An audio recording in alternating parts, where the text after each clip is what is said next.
Hi everyone, Clive Adams here, your Regional Bowls Manager for North and East, of course, and I am joined today by the Bowls WA Competition and Talent Development Manager, Pieter Harris. How are you, mate? Very good, Clive. Very good. Yeah, we thought it was a good opportunity to catch up. I know we've got a couple of announcements to make, so we'll get those done and we'll talk through a few other topics as we go, so it should be interesting.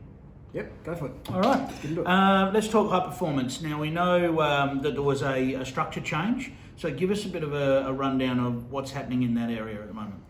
Yeah, so we took the opportunity probably 18 months ago when all our coaches and selectors were coming out of contract to have a look at the structure, whether it was working, whether we need to improve. So we did a fair bit of research on other sports, similar level to what we play at, that amateur come a little bit professional, and certainly what other states and Bowls Australia itself were doing. So we took that opportunity.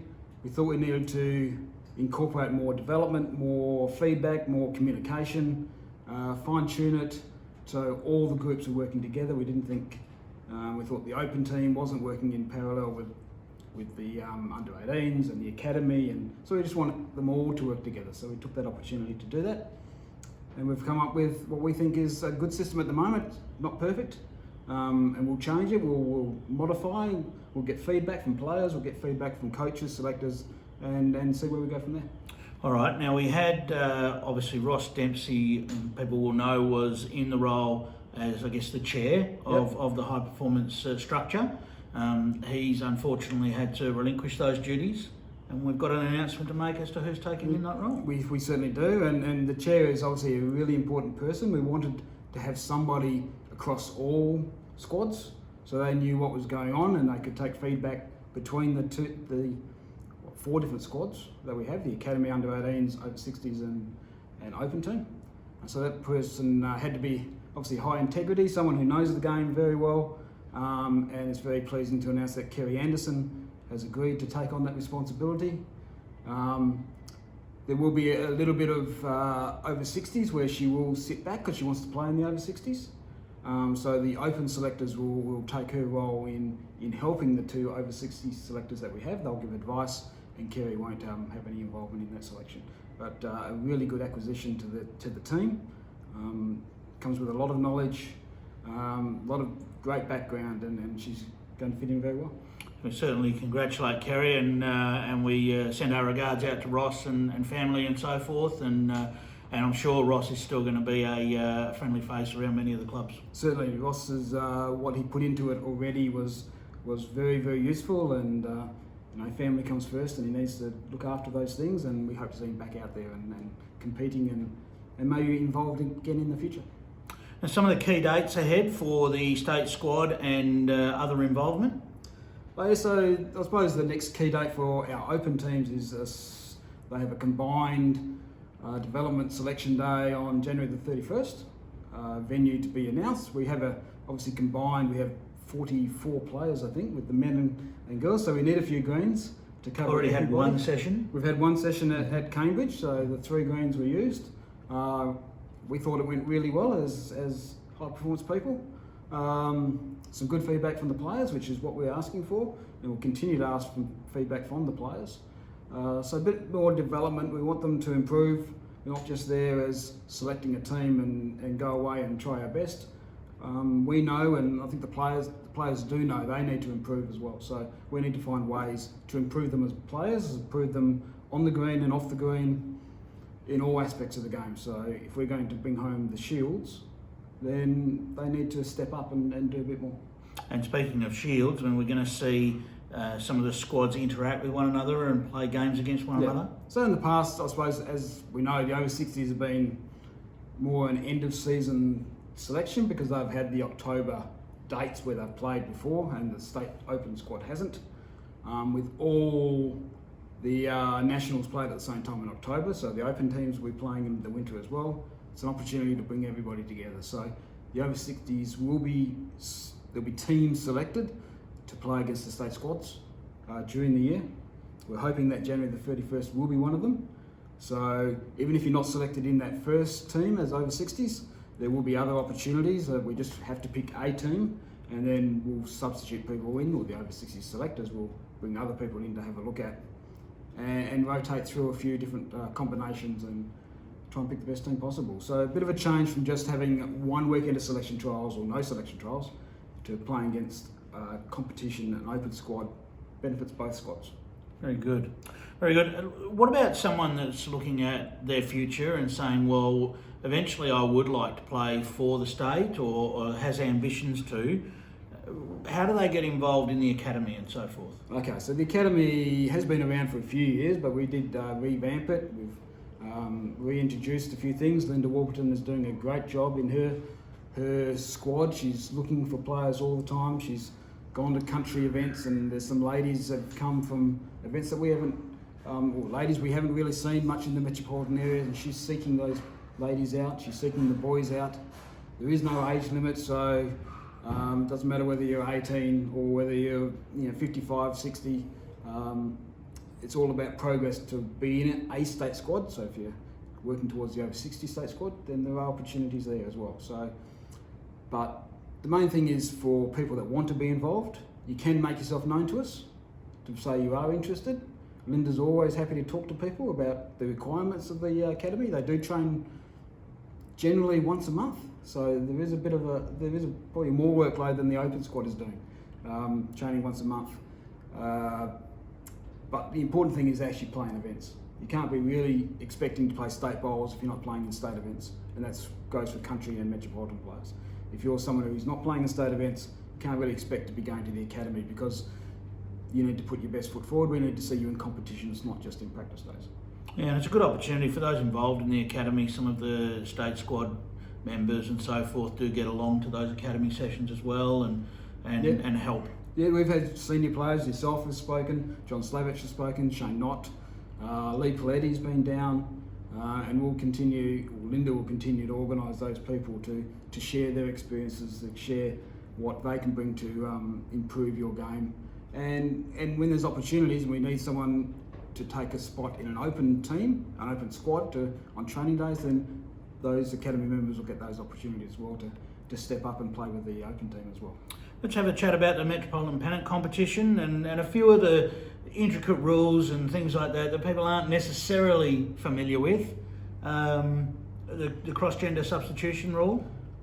Yeah, so the cross-gender, it's a tricky one. We all know selectors want to pick as many teams or put as many teams in the competition as possible to give as many players a game as possible. We know that. Fixing events are all volunteers at their own club, so they know how things work and how hard it is to give everyone a game. The cross-gender rule, I suppose, started, however long it started, 10, 15 years ago as one little paragraph in the rule book, and now it's blossomed out to 5 or 6 different variations. The one we made this year, and this came from clubs write into us and say we don't think this is good, and once we get a collection of one idea, then we have to start acting on it. We have to start looking at ways to improve things, so that we've brought in that an individual can only play 6 games.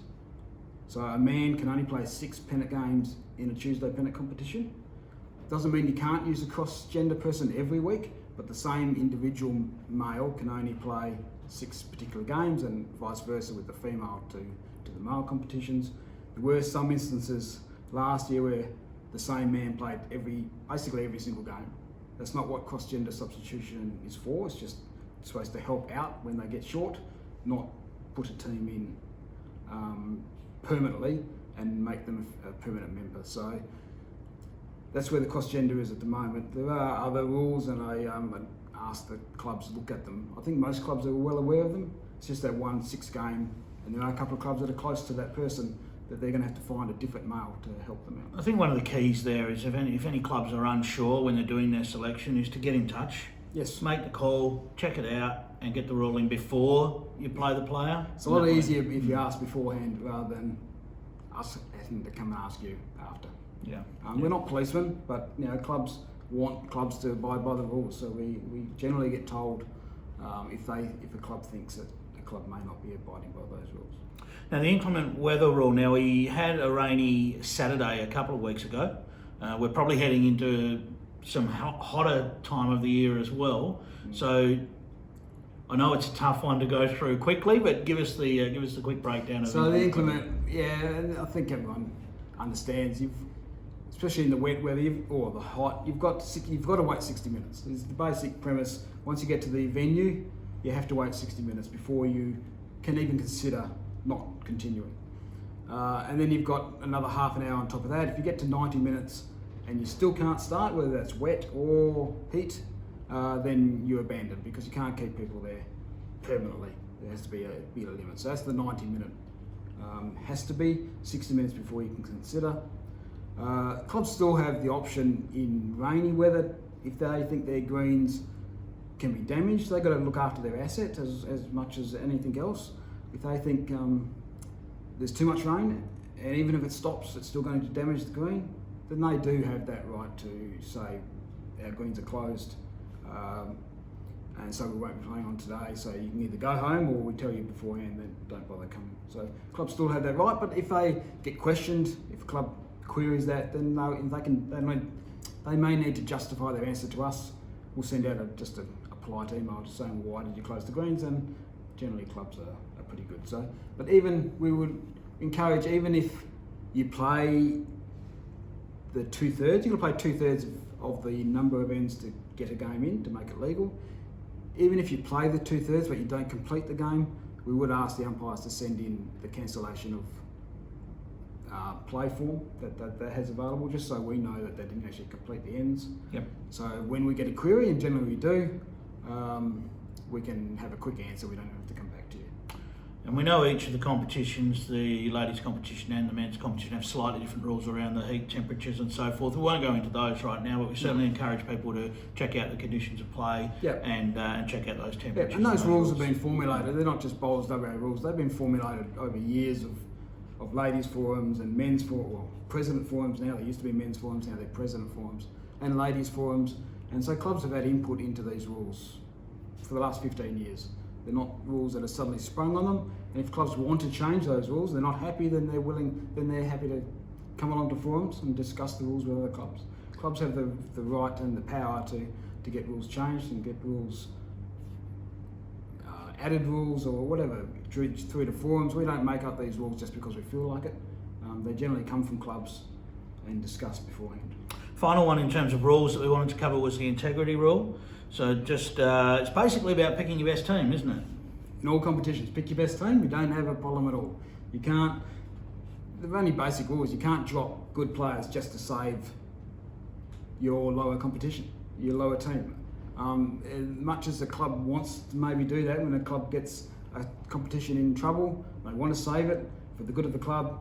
Unfortunately, for the good of the competition, that team has to survive on its own. Otherwise, it probably shouldn't be there anyway. If it's not good enough to compete this year, then it needs to go down to the next colour down and work its way back up again. It's about being fair to the rest of the competition. Exactly, yes, exactly. We need to understand clubs want to keep their divisions, but they've got to be fair to everyone else as well. So pick your best team, and then pick your next best team, and there are no integrity problems at all.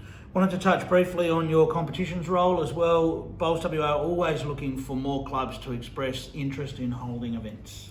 Yes, so state events, over 60, all state events, over 60, Country Week. We send out generally 2 or 3 weeks before the event, before the closing day of the event, that we want clubs to host the events. More clubs we get, the more variety we can get, the more different places we can go to, and share the workload between the clubs. I know some clubs seem to get a lot, but some clubs put in for every single event, and sometimes we just don't have enough clubs. We have to, not saying those bigger clubs do a bad job, because they do a great job, but we would love to go to different events, and we've had the opportunity so far this year. Thornley, we haven't been to Thornley for a long time. We went there for the over 60s. We went to Como last year. So we're always looking for different clubs, but clubs need to get on the front foot, put the expression of interest. We don't come to you and tap you on the shoulder. Everyone gets the form, everyone has the right to fill it in, and we will try and vary where we go, where players go. And in the end, you're doing it for your players. You're not doing it for us. You're doing it for your members. If we don't have enough clubs, then we don't have enough clubs, and we might have to cap the competition. Nobody wants that. So do it for your members, get in and help us out. So a great message out there to clubs. If you want to hold an event, lift the profile of your club, stick the hand up and say, yes, we'd love to be involved, and and certainly Bowls WA will look at that. Peter, thank you very much for your time, mate. Keep Thank up you. the good work, and we'll catch you next time. Thank you very much.